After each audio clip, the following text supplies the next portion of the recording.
On behalf of the entire LAWCATE team, I would like to warmly welcome Harrison Frith. Before we formally begin today, on behalf of the entire team, I would like to acknowledge the traditional custodians of the land on which we are living. I pay my respects to their elders past and present and extend that respect to any Aboriginal, Torres Strait Islander or Indigenous people joining us today. Sovereignty was never ceded. This always was and always will be Aboriginal land. Today's episode is about how to choose which firms to apply to, what makes a cover letter and CV stand out, and any common application mistakes students might make. And with that, I might open the floor up to Harry and ask him to share a little bit more about himself. Thanks, Sameet, and thanks for including me on the podcast.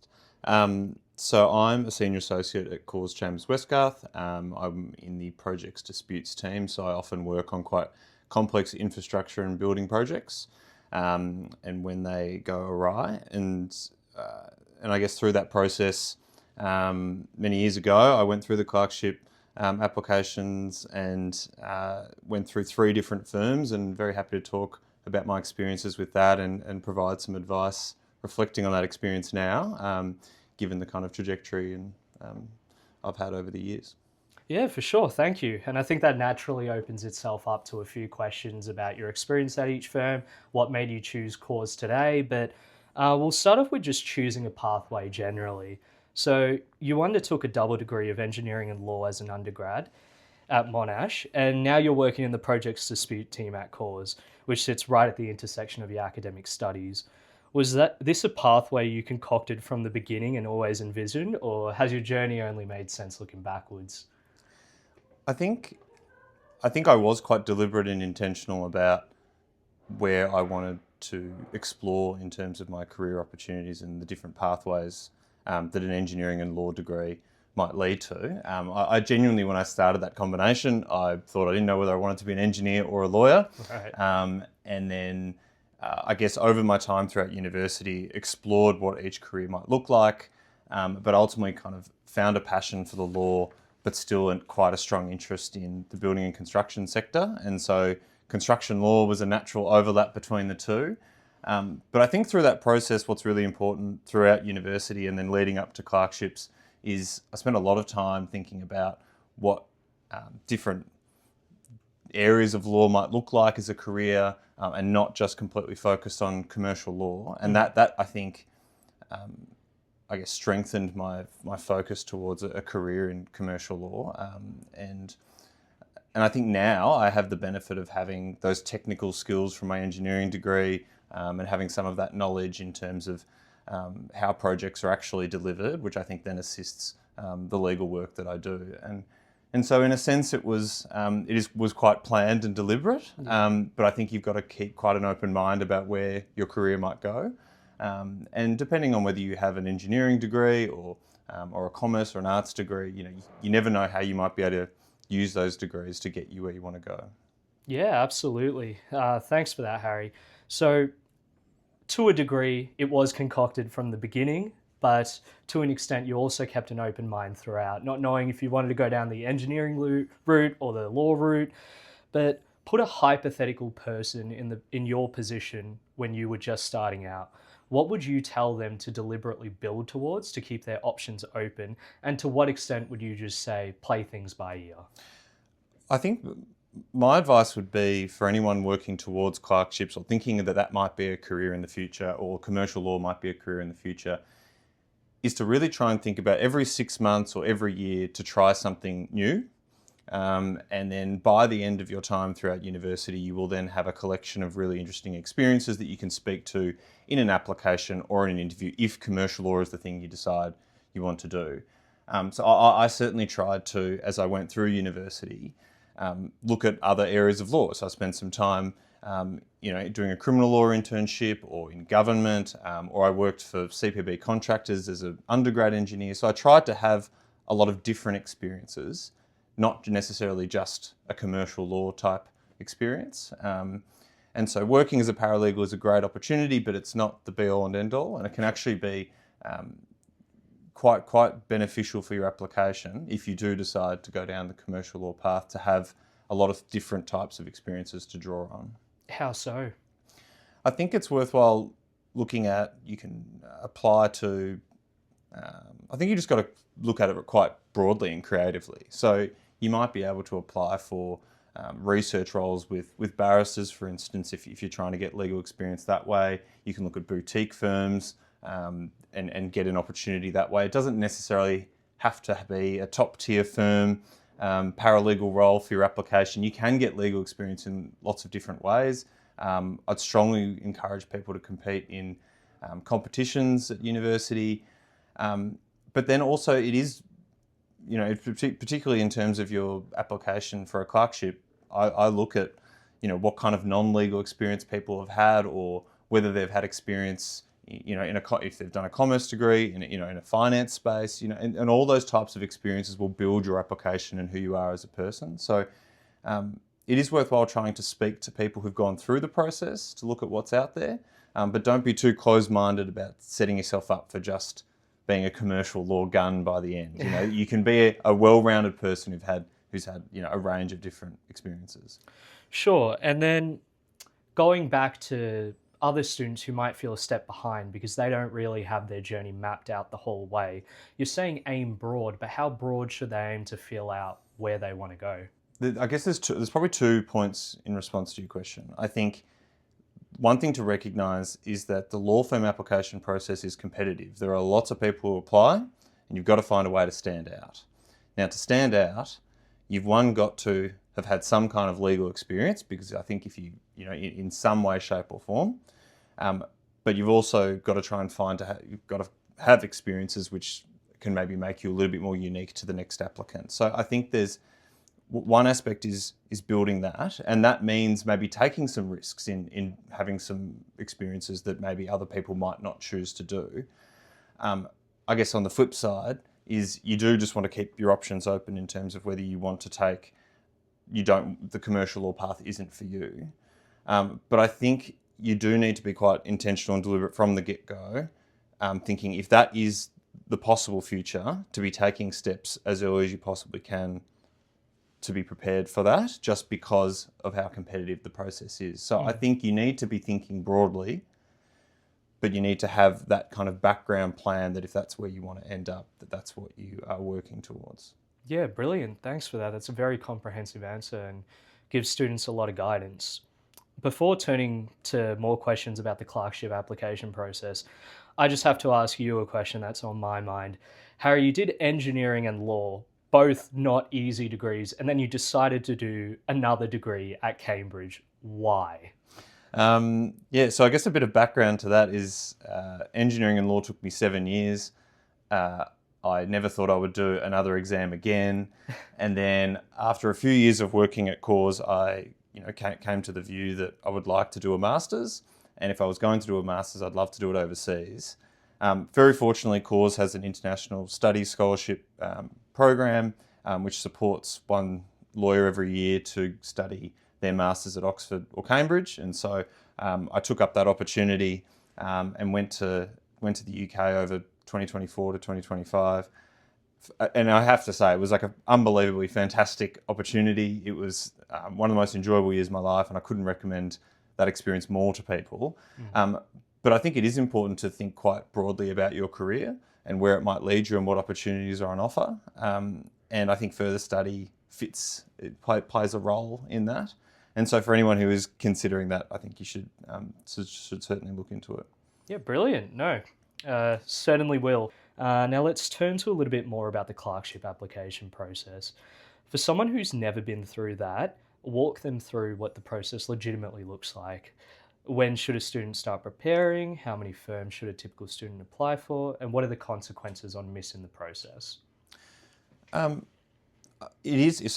clerkship process is a multi-stage process. And I think coming back to my earlier answer, I do encourage people to be thinking about this early on. And if you do think about getting to this process years in advance, you can then build up an application and a resume that you can then draw on from a range of experiences, which will support you and make it easier for when you get there. And I think part of it is building those experiences, building those skills, but then it's also speaking to people who are working in this space to get a bit of a sense of what working at a law firm really looks like. And I think we might speak about this a bit more later, but I think speaking to people who are working in law is probably your best resource, particularly to also just understand what are law firms looking for. But it is a multi-stage process. You'll submit a CV and a cover letter. You'll answer questions. You'll attend events. You'll get an opportunity to see what the firm is like and get a sense of the culture of the firm. And if you're lucky enough to get through that, there'll be interviews and psychometric testing and all the like. And every firm will have a slightly different process. But ultimately, that's the kind of common thread that you'll see as you go through. And I think the best thing to do is to apply for a diverse range of firms. Don't confine yourself to just top tier firms or just the big 8 firms. I think it is important to apply quite broadly. Now, in terms of the number of firms to apply to, I applied for 13. I thought that was a good number. My recommendation would be somewhere around that 8 to 12 mark is probably right. I think if you do too few, you probably limit your chances. It is a competitive process. If you do too many, I think you dilute the value of and the amount of time you can put into each application. And so I think around that mark is about right. And it's important to just think about, do I actually see myself working at these firms? That's the question you really want to ask yourself. And then just coming to your last part of your question in terms of missing out on the process, I think it's really important to be kind to yourself through this process. This is not the be-all and end-all of your legal career. The clerkship process is an opportunity. It should be something you should just be excited about to go through. And if it goes really well, that's fantastic. If not, there are plenty of other opportunities in terms of building your legal career. And I know plenty of people who have not gone through the clerkship process or have gone through it, had clerkships, didn't get offers, and still ended up at a great law firm. And so some law firms will go to market, or you will be able to have legal experience in a different, more alternative way and work your way into where you want to be. So I think there is a lot of pressure to the process, but I think it's important just to remember that it is just an opportunity. Brilliant. I think your answer can provide a lot of clarity to people. And mainly, this is a process of quite a lot of anxiety for the typical student. So it's nice to hear that it's not the be-all and end-all. So earlier you mentioned talking to people is a good asset and it's a good thing to strive for. How willing to help did you find people when you were applying for clerkships? I think people were incredibly helpful because I think people appreciate how difficult and stressful the clerkship application process is, and so to any extent that they can help in answering your questions or demystifying the process and what it's like at a firm, I think people are very open to doing that, and I think it's important to speak to people from a range of different backgrounds. So yes, speak to people who are quite junior at the law firm, but you can also, it is good to get a more senior perspective as well. And then it's good to speak to people, maybe barristers at the bar. They also have a different perspective. They've usually gone through a law firm and seen that experience as well. So it's important to speak to a wide range of people to get a diverse range of views. I think there's a lot of value in speaking to people who are actually working at a law firm, genuinely because the law firm websites only tell you so much of the story. You get a better sense of the clients that the firms work for, the types of matters that are on. You also get a sense of just how the team dynamic works and the culture, and how juniors are valued and whether they're doing quite interesting and productive work. Like, you'll be able to get a better sense of that from actually speaking to people. So strongly encourage a cold call, LinkedIn, email, whatever it is. People are very happy to have a coffee with you. Prep your inbox, Harry. I have another question specifically about you and your success in the clerkship application process. You're a particularly good case study of what a successful process looks like, having clerked at 3 of Australia's leading commercial firms. What were the specific actions you engaged leading up to the period which made you so successful? I think in addition to trying to have a wide range of experiences throughout my university, through my time at university at Monash, I think my success in the clerkship application process, I think, really came down to knowing what type of work I wanted to do at each firm that I applied to. I think if you're able to answer that question, the three questions of why commercial law, why that firm, and why you, I think that puts you in a really good stead for then understanding really why you're applying. And so for me, it was very much, I wanted to work at a firm that had a really strong construction and projects practice, but also a strong litigation team, also a firm that would have a strong international arbitration practice. That's an area of interest for me. And then I was then able to, in my application, draw to some of the experiences that I've had for why I wanted to work in those practice groups.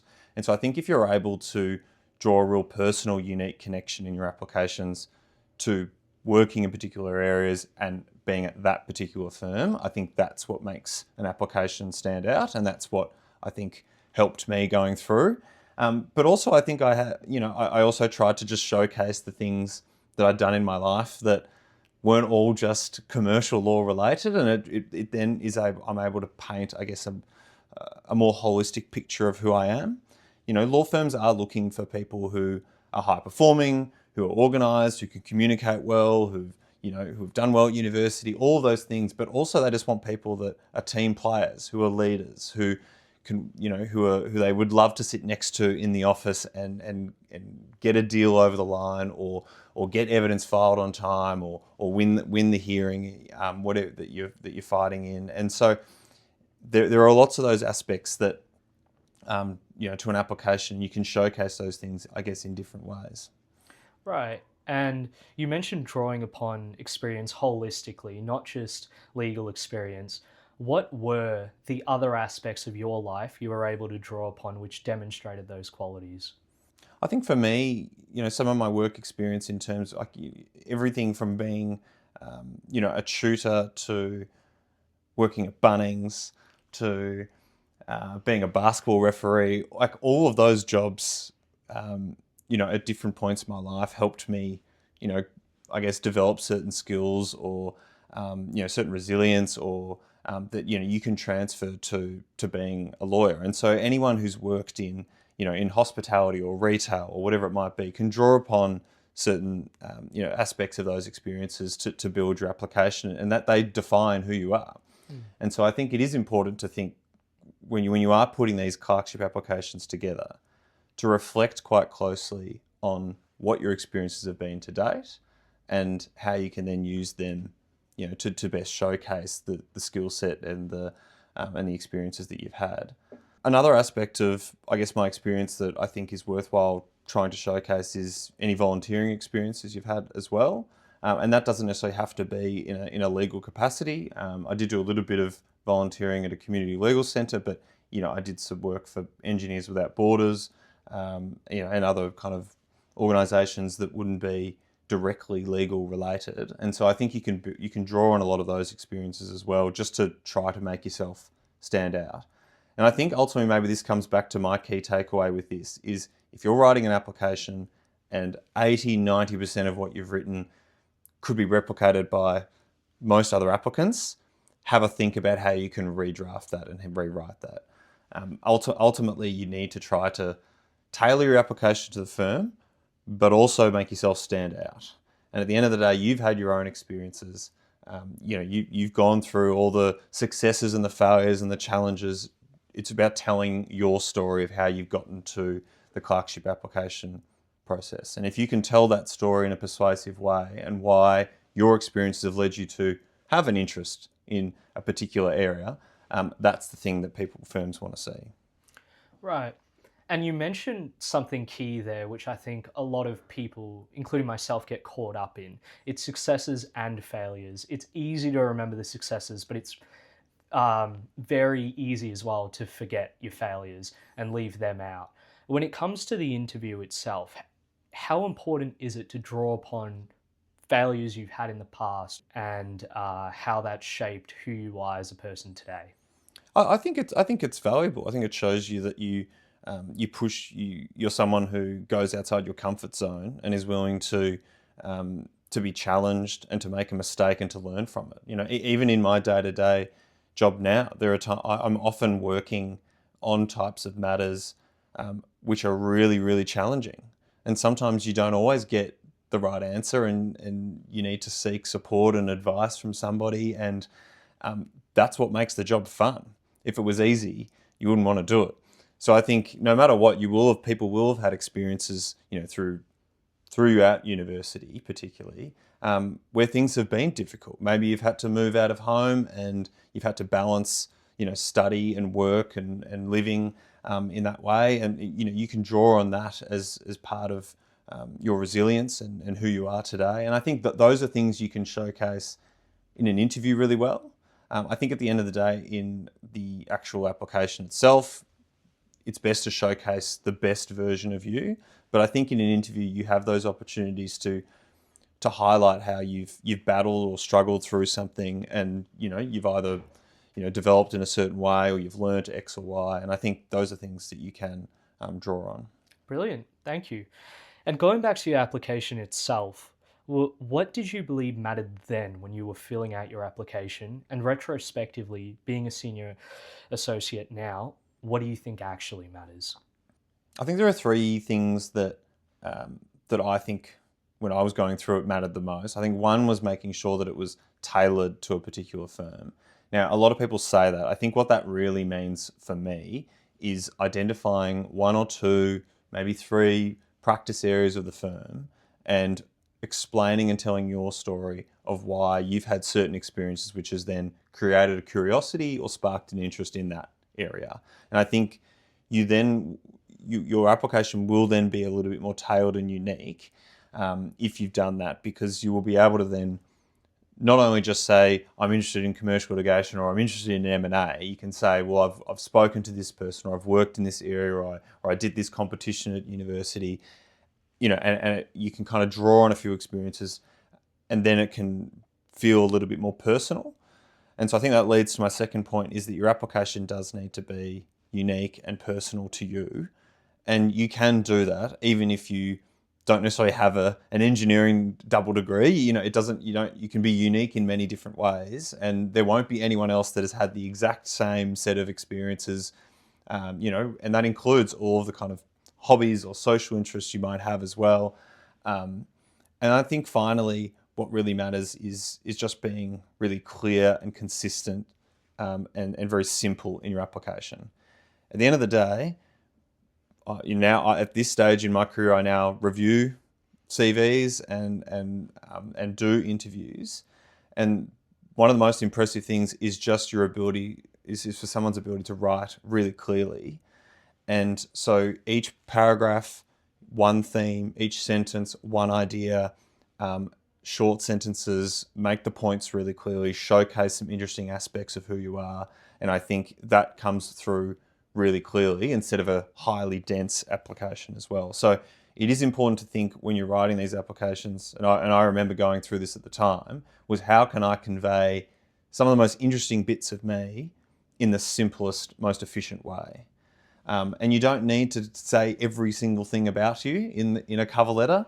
You just need to pick some of the more interesting things that then will pique the interest of an interviewer. Right. You mentioned making applications personal to yourself and also tailored towards a particular firm. Now, most leading commercial firms market themselves with similar language, and most of these firms have akin departments of exceptionally high caliber individuals engaging in relatively similar work, give or take. Having actually worked inside 3 leading commercial firms, what did you find genuinely separated each one of them once you were on the inside that you couldn't have seen from the outside? I think there's 2 things that you see once you start working at a law firm that you wouldn't see from the outside. One is actually the culture. And that culture can be at a more firm office level, and it can also be a more micro culture in terms of just how teams operate. And it is important to attend all the social events, the cocktail evenings, the meet the firm events, in the lead up to the process, but ultimately you will not know exactly what the culture is until you're there. And when you get to see the full team in operation working on matters. And culture is in part the social side, which is an important aspect of any workplace, but it's also, I think, the mentoring and support and how much time you have with partners. That's something that you won't see until you actually start. And so I think one thing that differentiated the firms for me my experience at Corrs, I certainly had a really great experience in terms of the mentoring relationships that I would have with the senior lawyers and with partners that I thought really stood out. And so that's something that you will see really only when you start.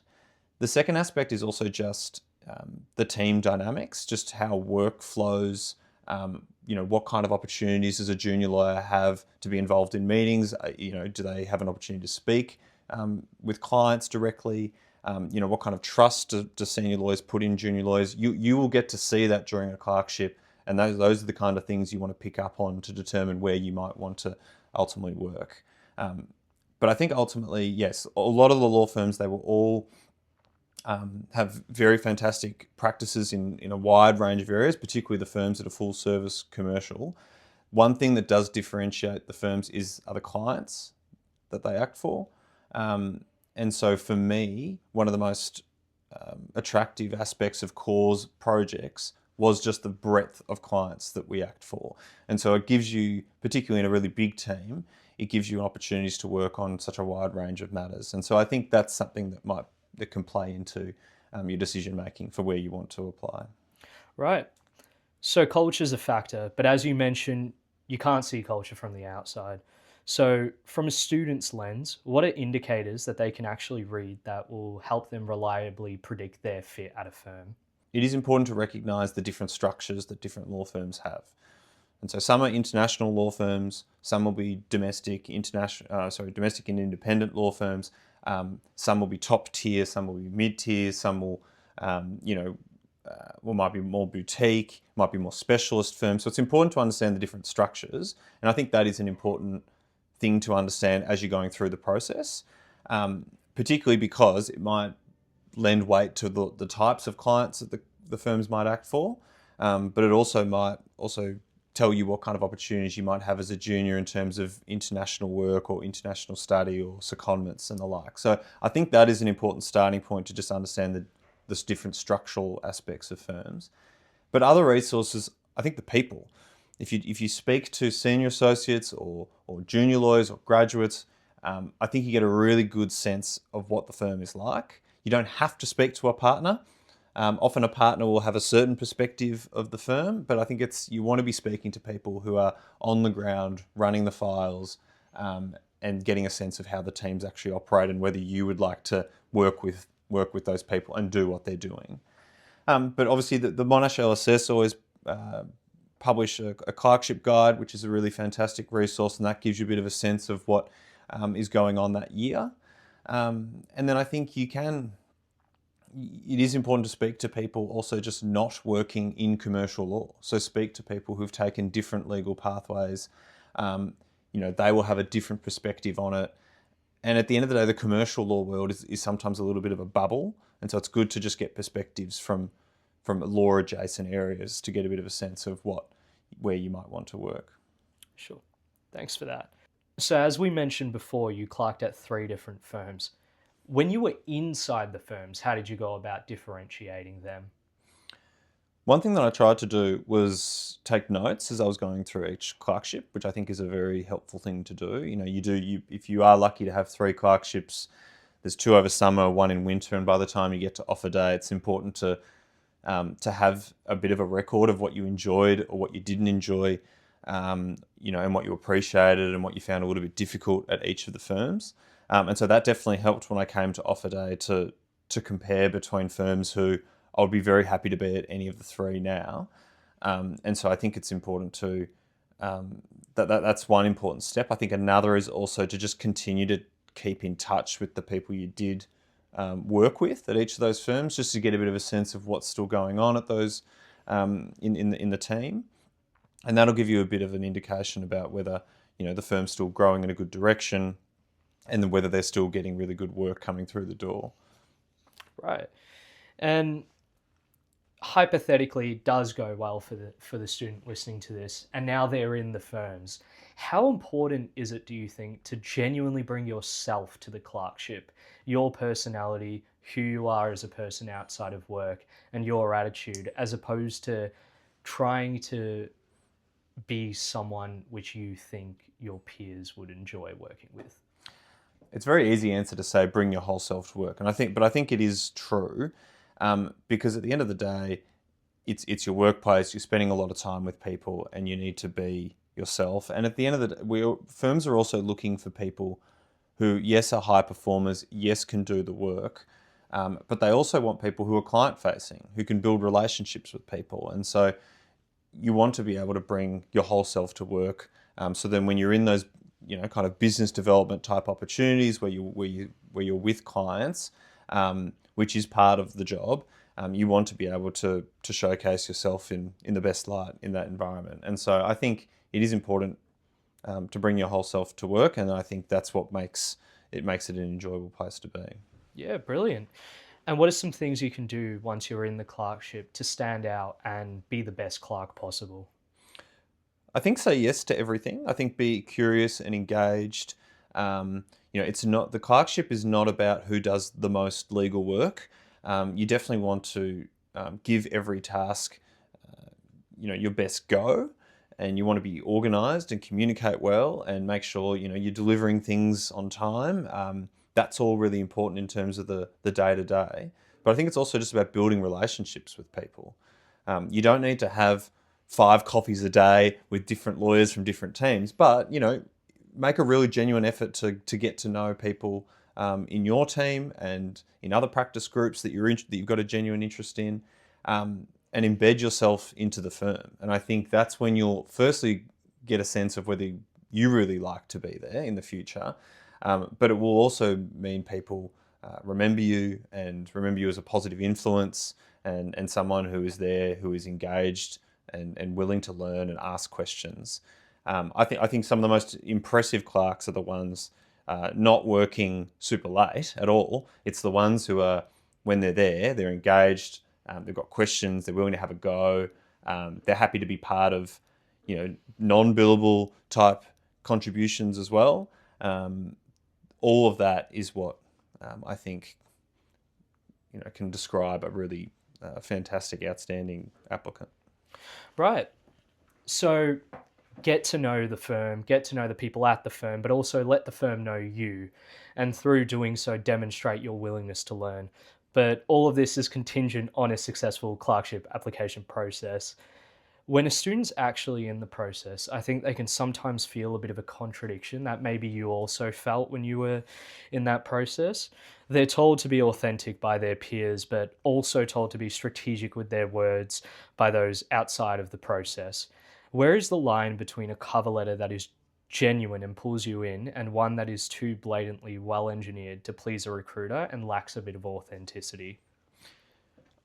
I think the first point in response to your question is I wouldn't be using AI to write your application. I think the best applications are ones that are certainly written by yourself after a great deal of reflection.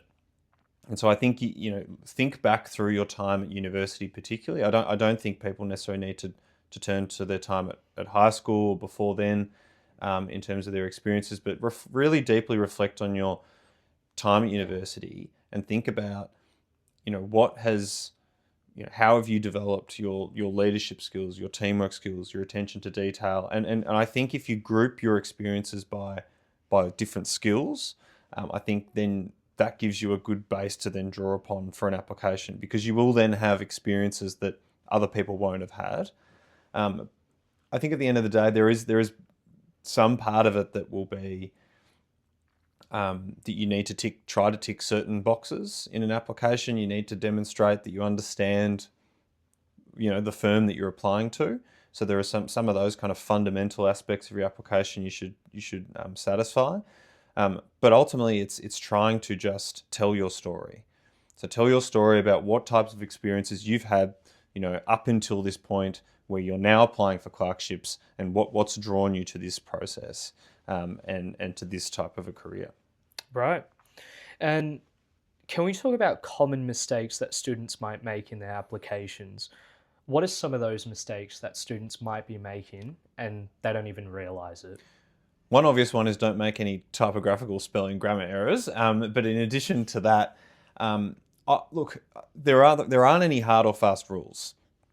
I think everyone will have their own subjective view about what is a mistake or, a must-have or something you definitely can't put in an application. I don't think there are any hard or fast rules, but I think it would be a mistake to leave out non-legal experiences in some sense. I think what you want to do in your application is to try and leave a few interesting bits in there that an interviewer will pick up and go, I'd love to ask about that. I'm really quite interested in that. And so it's kind of like a bit of a tease in the application that an interviewer will then pick up on and then want to explore with you. And so I think try to think about it in that respect. Is the CV, your cover letter, or anything else you have to submit as part of the application is your opportunity to guide the interview or to frame the interviewer's thinking or the person, in HR that might be reviewing your application. So think about it in that sense. Right. And building off of that, where is the gap between what applicants think a commercial firm actually cares about and what do they actually care about? I think some people place too much weight on thinking that they need to be a commercial gun who reads the AFR every day. That's certainly not what anyone expects a prospective clerk to be. And also, I don't think anyone is expecting you to fully understand the inner workings of the firm or to understand the team dynamic and the culture, because you simply just haven't worked there. But I think what they are looking for is someone who has had a broad range of experiences, and that can be in whatever it might be. And just someone who is obviously curious and engaged, like I said before, and that's what law firms are looking for.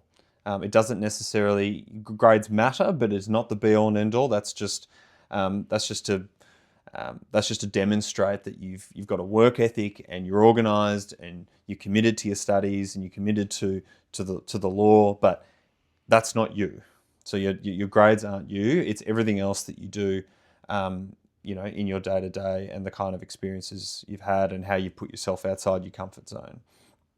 Right. I think that's definitely beneficial to any students listening, particularly as you can hear sometimes arbitrary figures of, if you have a 70 plus, you're guaranteed an interview. If you have a 75 plus, you're guaranteed an interview. And it's really easy to get caught up in your grades and let it define you as a person. But it's also very nice to hear someone on the other end of the process say that, no, we take a holistic lens and analyze you as you and not just your grades.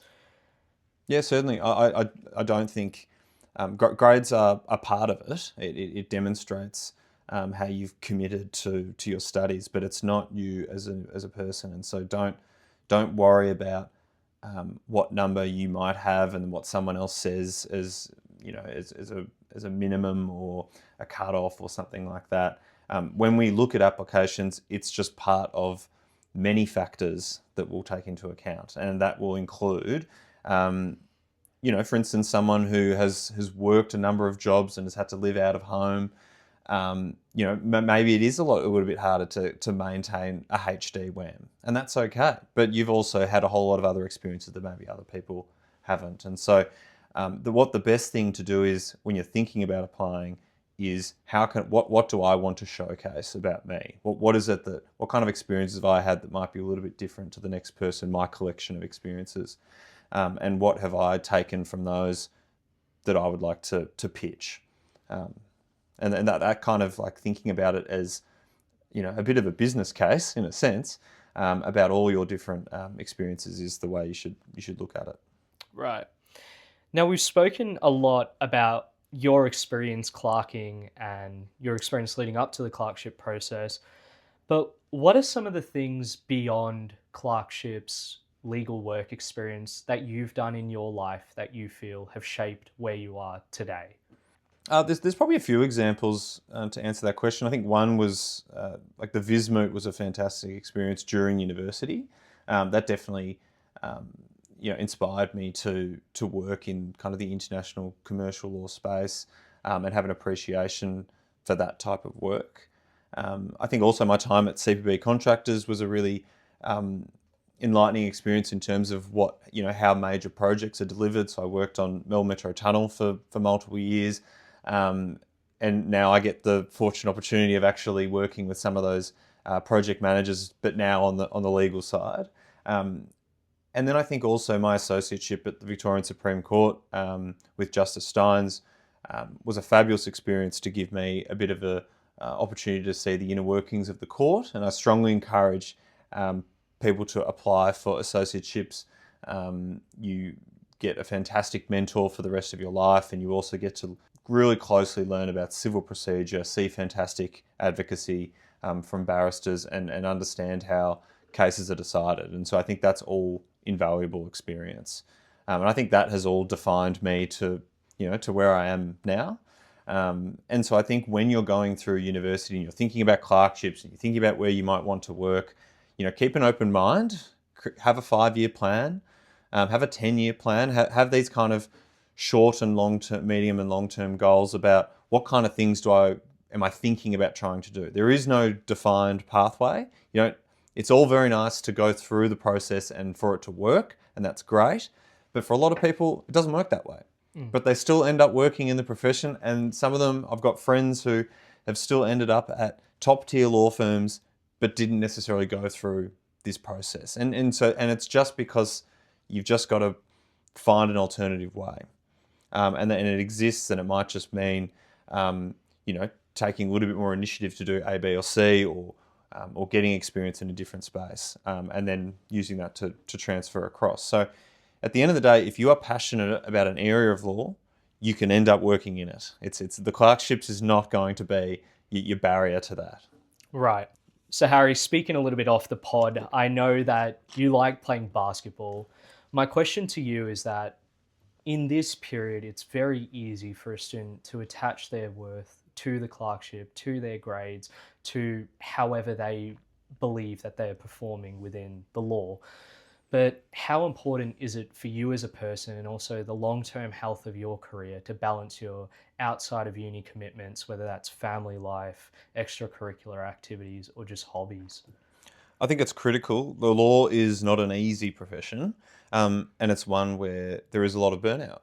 And and particularly in commercial law, the pressures from clients can be really high, and it's really easy to fall into a trap where you let it define your identity and your worth. And even at university, the same can be true. And that's why it is so important to build the strategies at university in balancing your work and your study, and going through the clerkship application process, and to have things outside of that. And I think, now is a really good opportunity to build that and to learn when it's hard and how you manage it. Have defined time where you put the law aspect of you, and have a break from that. And then I think it allows you to also perform a lot better when you are being a lawyer, or you're doing your legal studies or exams, or going through this clerkship application process. So strongly encourage people to maintain those creative or sporting or musical outlets, whatever it might be. Time with friends and family is really important. And I think you also, when you're choosing law firms, to really think about, is this something that the firm values? When you're speaking to junior lawyers or senior lawyers, ask about what else they're doing. How does the firm support them when they're feeling overworked? What's the firm's response? And I think those are some questions that are good to ask, to different law firms, and get a bit of a sense of whether that's something that aligns with your interests. Right. Thanks for that. And I'm guessing maybe don't watch Suits in your downtime. That might also be a good. Well, Suits is not an accurate representation of of how it works. I wish it was, in a sense, because it doesn't look like they're doing any work. It just looks like Mike Ross thinks of the answer in the last 5 minutes of every episode, which would be nice. It's very heartbreaking to hear that that's not how working in law is. I've got one last question for you, and it's a bit of a broad one, but if you could leave someone listening to this podcast with one piece of advice heading into the clerkship application period from everything we spoke about today, what would it be? Be kind to yourself and surround yourself with people who truly want to support you through it. It is a stressful process. There is a lot of pressure on it. So I think, and there is a lot of chatter. There's a lot of people having their own particular views on what's needed for an application, and what grade do you need, and all these types of things. And sometimes I think it's actually healthy to try and block some of that toxic competitiveness out, Surround yourself with people that actually want you to succeed. And when you get to offer day, are happy for you for how the process goes, or support you if it unfortunately doesn't go your way. And so I think for me, it's be kind to yourself. Remember that it's not the be all and end all, and that there are many alternative ways to work as a lawyer and be successful. And clerkships are just one of them. Brilliant. Well, thank you for your time today, Harry. And on behalf of the whole LAWCATE team, I know you've provided us with an excellent first episode and a lot of great insights. And yeah, we'll let you go. Thank you very much. Thanks, Harry.